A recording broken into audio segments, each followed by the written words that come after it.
Ngongo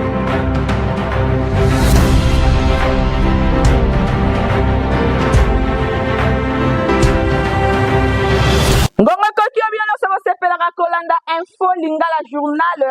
peuple mbote na bino nyonso tofongoli yango na ngamba présidence mpona kosososa bino ndenge chef de l'état Félix Antoine Tshisekedi Tshilombo ayambaki mardi 15 juillet kuna na cité ya Union africaine délégation moko ya Chine oyo ekambamaki epai ya madame Qin Boyong oyo azali bongo vice présidente ya comité national ya conférence consultative politique du peuple chinois. Bokutani oyo ezalaki na cadre ya kokolisa partenariat stratégique entre Chine na Afrique kasi RDC nde ezali bongo considéré lokola pays ya monene pona ba intérêt ya Chine na Afrique centrale. To poursuivre basangola biso na ngambo ya chambre basse ya parlement pona kotesa bino ndenge bureau ya assemblée nationale ezalaki na séance de travail mardi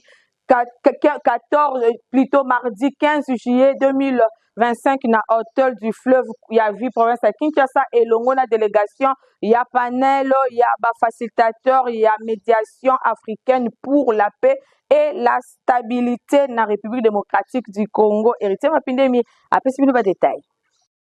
Bureau ya chambre basse ya parlement bazalaki na séance de travail, séance d'information mardi 15 juillet 2025 na hôtel du fleuve Congo elongo na délégation ya panel ya facilitateur ya médiation africaine pour la paix et la stabilité en République démocratique du Congo et kambamaki na premier vice-président Isaac Jean-Claude Tshilombo Moussao accompagné na honorable Jacques Njoli et Sengekeli pe grâce Neema Painini oyo bazali respectivement rapporteur questeur adjoint pe ya bureau ya représentation nationale badiskitaki elongo na équipe oyo dirigé na Catherine Samba Panzi ex-présidente centrafricaine pe Saïle Work Zewde ancienne présidente ya Éthiopie balobelaki situation sécuritaire na est ya RDC bayaki pona kozwa version ya Assemblée nationale pona crise oyo ezwami na parti est ya RDC yango nde ezalaki objectif ya bokutani na bango na séance d'information pe ba échange de vie ba question pona sortie ya crise ba effort ya parlement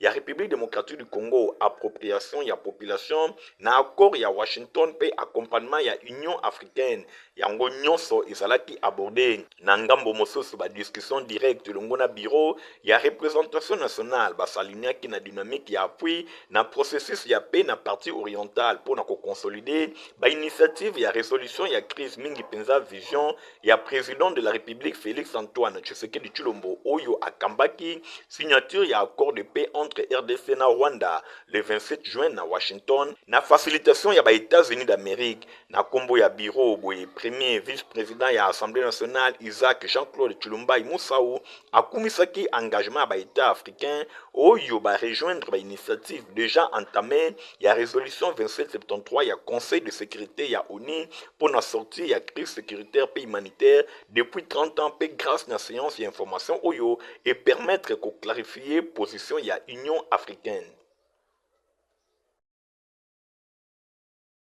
Na cela primature bosengeli koyebaki premier ministre Judith Suminwa ayambaki mardi 15 juillet ba membre ya plateforme ya ba confession religieuse oyo bakambamaki epai ya président na bango Evariste Ejibayama pia bokutani oyo eye après réception ya ba pasteur américain epai ya chef ya gouvernement Nathalie Kaila Kapenda pesi bino ba précision. Premier ministre Judith Suminwa Tuluka ayambaki mardi ba membre ya plateforme ba confession religieuse bakambamaki na président na bango Evariste Ejibayama pia rencontre oyo eye na sima ya réception ya ba pasteur américain epai ya chef ya gouvernement oyo azali ko accorder importance moko ya makasi na front religieux na koluka kimia na République démocratique du Congo ba leader religieux oyo bayaki ko présenter officiellement na chef ya gouvernement projet na bango ba lancé na mars et koleka et bengami initiative interconfessionnelle pour la paix et la réconciliation en République démocratique du Congo. Objectif ya initiative oyo ezalaki kotombola unité ya peuple congolais pe kosilisa ba conflit pe ko contribuer na kimia moko durable na nzela ya dialogue pe réconciliation nationale. Balobi balingi ke guerre eye bana kosila balingi ko garantir intégrité territoriale na nzela ya initiative oyo bazali ko espérer oyo nyonso akotrahir mboka esengeli abongama boye nyonso wana bacongolais esengeli batala ensemble na même direction ndenge Evariste Ejiba ya Mapia atalisaki. Représentant ya baministre oyo ya culte ainsistaki na nécessité ya engagement collectif pour na Congo libre réconcilié ezala occupé te pe ezala na kimia. Aprécisaki pe lisusu ke baconfession religieuse nyonso pe la société civile bazali concerné na démarche oyo. Premier ministre akumisaki initiative oyo pe a formulaki quelques recommandations na ba interlocuteur na ye. Madame Premier ministre a talisi observation ya ndenge na ndenge bango balobi bako tenir compte boy atali peke a souligné unité essentielle pour na kimia moko durable en tant que ba père spirituel bango nyonso esengeli balanda ndakisa pe asengaki na bango baye bana ko adopter discours moko oyo ekosangisa kasi oyo ekodiviser peuple te ndenge Ejiba ya Mapia atalisaki. Ba membre ba confession religieuse ya Kinshasa ba profitaki pe na occasion pour na ko remercier ba États-Unis d'Amérique pour na volonté na bango ya ko accompagner processus de paix na République démocratique du Congo.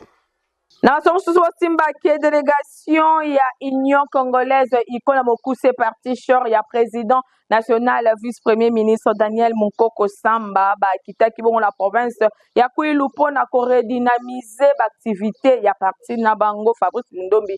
ba détail. Parti politique babengi Union congolaise ikona mokuse ya président national le professeur Dr Daniel Mukoko Samba vice-premier ministre pe ministre ya économie nationale bazali kokoba se kokoba kosala implantation ya parti bisika na bisika pe kopesa idéologie ya parti na ba province ebele ya République démocratique du Congo. Bosimba pe boyeba ke parti politique Union congolaise bendele na ye ezali kopepa na République démocratique du Congo. Bosimba bakitaki désormais na province ya Kwilu epai wapi délégation bandaki na ndenge ya kosakana te na province ya Kwango nanu ava bakoma na Kwilu précisément na ville ya Kikwit. Délégation oyo ya parti Union congolaise ekambamaki na secrétaire général adjoint en charge ya mobilisation propagande pe implantation ya parti Jean Bosco Tazi bainamene pe ya secrétaire national en charge de la mobilisation pe propagande et longona implantation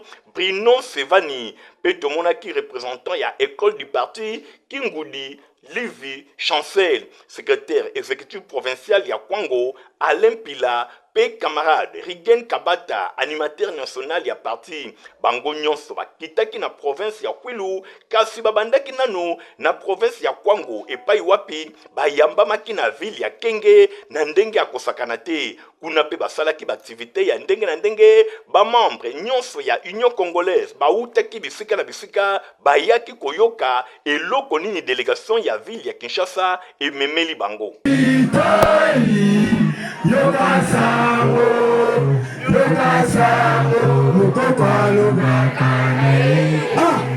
Na sima ya Kenge bakendaki pe na mboka babengi Kwenge toujours na province ya Kwango epai wapi kuna pe babetaki masolo ya parti nyonso kaka na cadre ya kolobela idéologie pe misala minene oyo ezali kosalama na iko na nzela ya président national na yango le professeur Dr Daniel Mukoko Samba. Point de chute ezalaki bongo ville ya Kikwit na province ya Kwilu epai wapi bango nyonso délégation bakomaki pe bayambamaki na ndenge ya kosakana te nyonso kaka ndenge bozali komona na cadre ya formation idéologique ya bacadre pe bamilitant basalaki installation officielle ya secrétaire exécutif ya province ya Kwilu ezali bongo camarade Ozana Mubiere oyo azwaki officiellement bâton ya commandement pona kokamba province ya Kwilu. Bosimba ke camarade oyo akokamba secrétariat exécutif provincial na ndenge ya malonga pe ako travailler pour na intensification ya activité ya parti na province ya Kwilu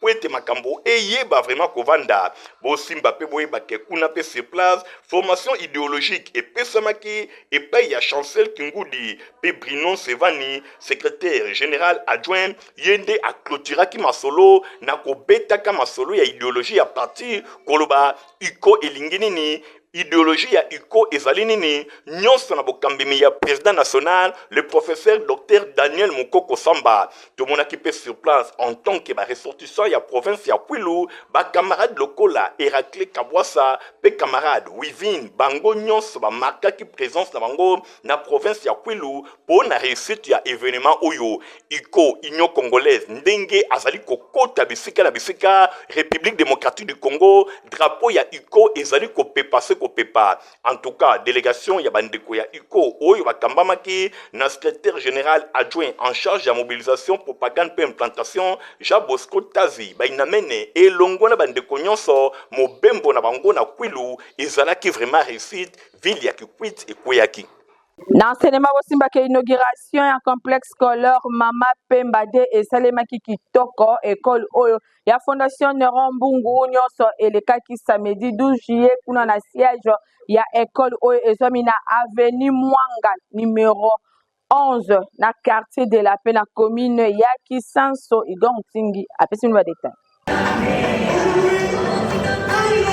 Ndenge kaka ezalaki prévu complexe scolaire Mama Pemba de école ya fondation Neron Mbungu inauguration ya mobange esalemaki weekend eleki na siège na yango oyo ezwami na avenue Mwanga numéro 11 quartier de la Paix na commune ya Kisenso epai wapi ba bâtiment ekomi déjà prêt ba porte efungwami pour la inscription ya année scolaire 2025-2026 bosimba ke initiateur na yango honorable Neron Mbungu sur place azalaki représenté epai ya bana emibale Bobo pe Rodrigue Mbungu bango bazalaki wana bosimba ke cérémonie ya inauguration e bandaki na prière et pa wapi mosali na nzambe abetaki sete ya bolingo pe motema malamu oyo honorable Neron Mbungu mabanga moyo initiateur ya ba complexe scolaire Mama Pemba azana yango pona komona bilenge batanga na ba condition moko ya kitoko ndenge ba bâtiment ya complexe scolaire Mama Pemba MPD ezali kotalisa bongo na sima ezalaki bongo ba témoignage ya ndenge na ndenge elekaki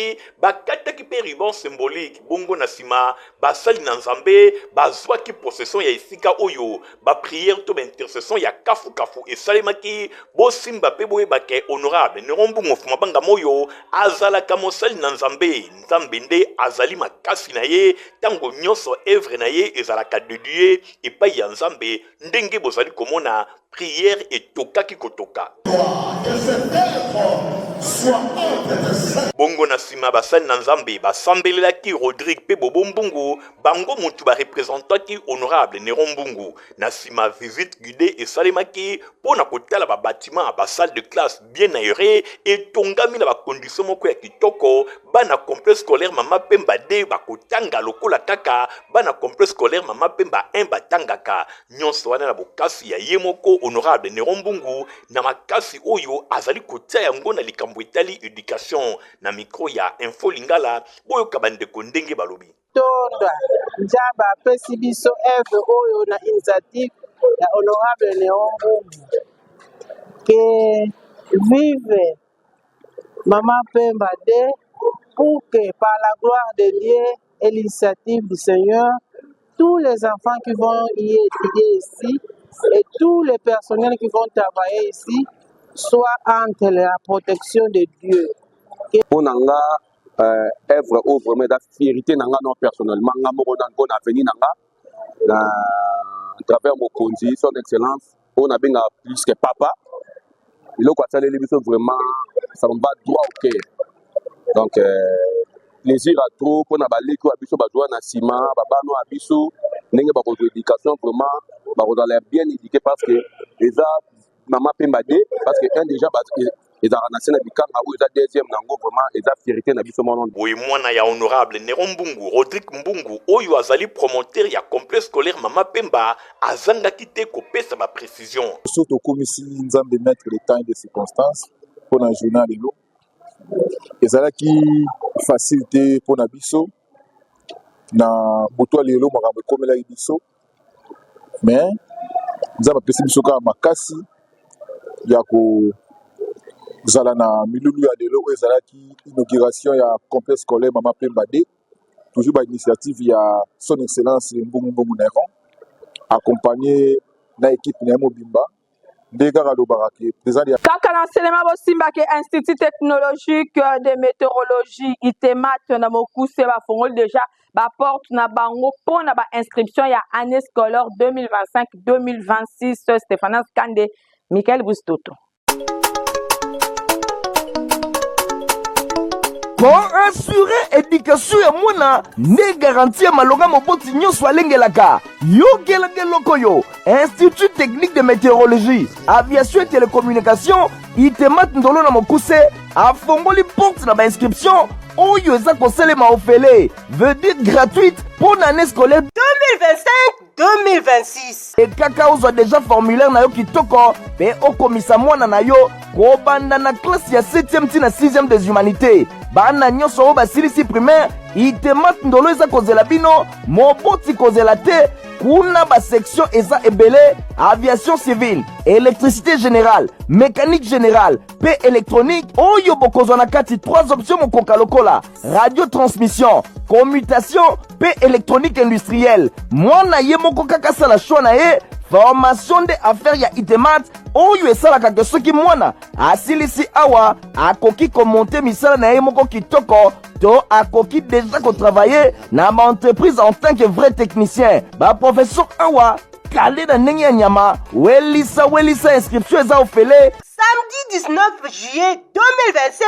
à partir ya ngonga ya 7h. premier test d'admission Pe deuxième test ekosalema samedi 23 août 2025 kaka na ngonga ya 7h. okanisi esili tintin itemat ekanisi bino bato oyo bolingaka kokubisa formation pratique na technique osilisa na yo deja classe kala kasi olingi renforcer pratique na yo kitoko batieli bino centre de formation à courte durée na badomaine oyo électricité automobile, installation des centres solaires oyekola ndenge nini bainstallaka bapanneau solaire ata oza na baprovince mosika masolo awa eza kofungama kitoko koyekola kitoko informatique théorie na pratique nyonso ezali avec balabo na bango moko ekuba na pointe esili te réseau et maintenance électronique awa bokoyekola rebobinage système embarqué vidéosurveillance bacours ya anglais pesa kopesama tango ya koyekola pe okoma utile na société eleki nanu te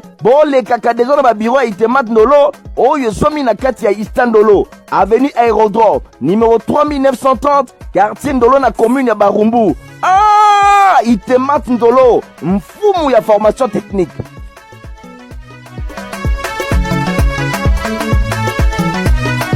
Na religion bosimba ke midi en prière oyo ekamamaka epai ya pasteur Dede Landu bafongolaki deja milulu na bango minene oyo babengi yango baptizo fire 2025 oyo efungwamaki deja mokolo ya lundi 7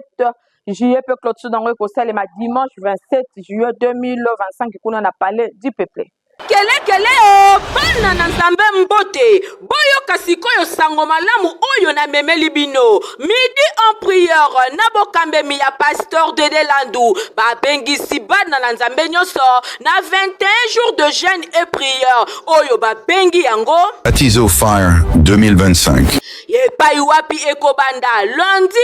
7 au dimanche 27 juillet bana na nzambe bobenga mibino nyonso na moma kitoko oyo ya mabondeli epai wapi ekopesa nzela na basali na nzambe ya nguya oyo bakodefile pona kote ya liloba na bomoi tokozala bongo na apôtre Roland Dalo, prophète Joe Grace Mwende, pasteur Lor Lombo, pasteur Roy Bondo, pasteur Parfait Mavungu, apôtre Narcisse Magila, pasteur Annie Kondo, pasteur Henri Papa Moulaja, pasteur Vicky Yomba, pe oti ya milulu, pasteur Dede Landu, papa, mama, elenge mwasito elenge mobali, korate pasano oyo te midi en prière epe sibiso, bambate na nzela ya kokila, pe ya kobondela, kolo akangolaka, na ndenge ya kosaka na te. Yo moto zala ba problème kilikili, yaka na temps fort oyo, midi en prière ebongisi po na bino.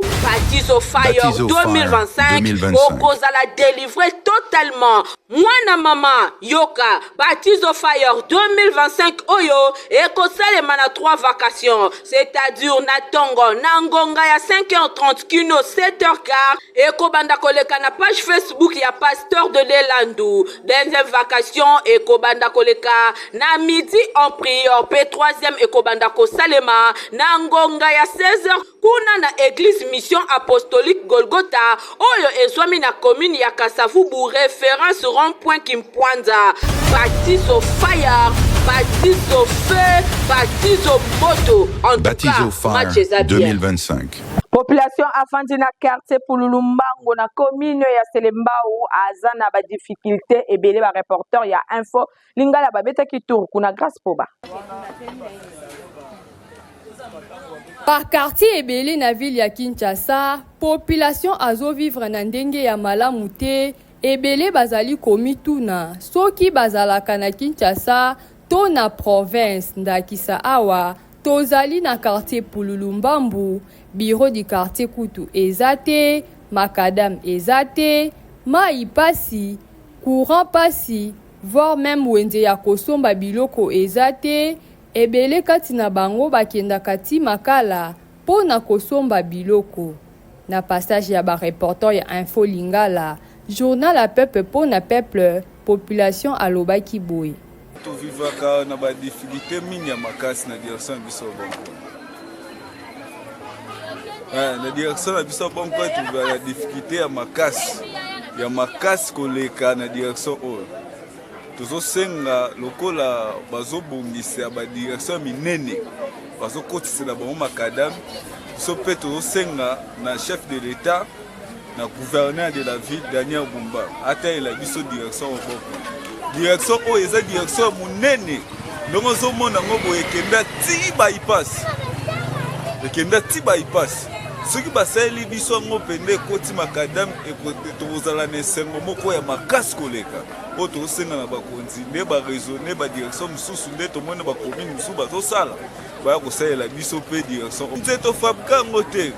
tala okola quartier Pulumbangu toa na wenze te. Avant tout ça, la wenze na quartier oyo tobimaka so toke rond-point tobimi wenza makala. Biso na wenza makala toza musika. Na Selembao na wenze kuna toza musika. Yango no mona ka moi ide kaka ba mama batiamo ba mesa pembeni batekaka aider population awa na direction ya bon coin na quartier Pulumbangu. Futa tike na bango. Futa ka tike, yango tozo senga susu. Batongelela biso marché moko oyo koki kokamba quartier nyonso population ya Pulumbangu so bakreele biso wenze omona bamama na coin bazala sute nde baoteka boye mpo makima ya wenze na quartier oyo eza te.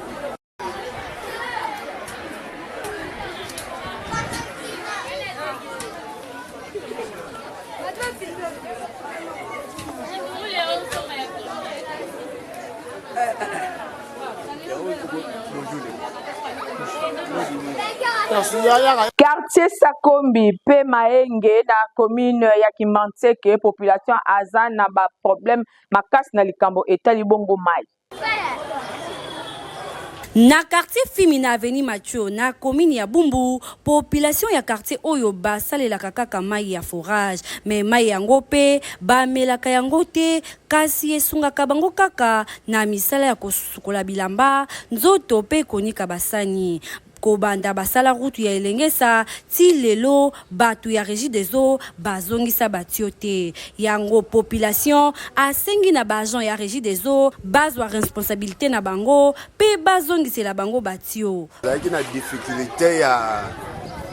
mai ya régie des eaux yango permettait biso to sunga ba mama na kotiela bango forage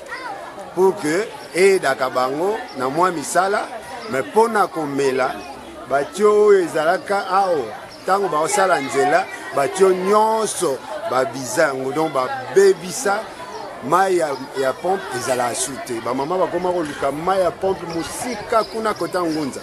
donc bakoma kobima ba 4 heures na bariske nyonso ya bana bakuluna banini yango na kosenga bazongisela biso lisusu mai ya régie des eaux pour que bamama basungama po forage eyidaka bango kaka na misala na kolambela mwa muke donc o balingaka mai ya kolambela ya forage te fo bakendaka koluka mai na ngunza donc bazaka koma na difficulté makasi koto difficulté na biso eza mai ya pompe ya komela. Ni Mathieu toza na difficulté ya mai. Papa atela biso forage awa mais soki courant eza te mai moye bima eza te tozosenga boye atila biso batio oyo ya kala nyonso epanzana bandale basalaka prince epanzanaka tokoma na difficulté fu tokita lisusu na se kuna soki mpo oza na transport te moye ozwa mai eza te mais oyo tosalelaka nde mosala mpo na komela fu tokita mpenza ti kuna na se yango tosengi azotela biso mai soki oteli biso mai ekozala esengo mingi na yango tosengi na baagent ya régie des eaux batala situation oyo population ya avenue Mathieu na commune ya Bumbu bazali kovivre pamba te population azali konyukwama makasi. Toza na communiqué écologique awa bolanda lecture nango.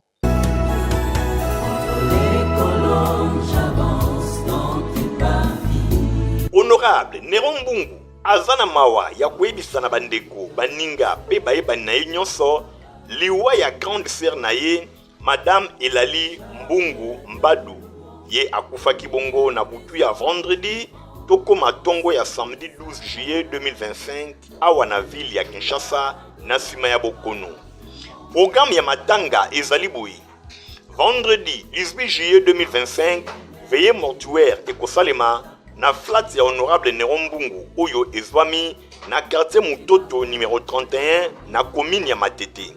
Samedi 19 juillet 2025 levée ya corps ekosalema na ngonga ya 8h na morgue ya hôpital général de référence ya Matete ex Omeko. Bongo ekolandisama na départ na concession familiale ya Tchundi Bioko na Mingadide po na Bokundami.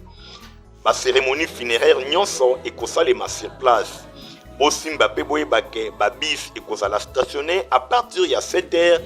liboso ya morgue ya hôpital général de référence ya Matete ex Omeko pour na déplacement ya batu okende pe kozonga na bango. En attendant, matanga ezali kosalema depuis mokolo ya lundi na résidence ya Libota oyo ezwami na avenue Bantandu numéro 39 na quartier Bikanga na commune ya Kisenso pene ya complexe scolaire Mama Pemba 1. Tika ete communiqué oyo ekomela bato nyonso bayebaka bongo Mama Elali Mbungu Mbadu. Communiqué oyo ezali signé honorable Néron Mbungu. Dans les parvis de Dieu vivant, qui le soleil, le vent,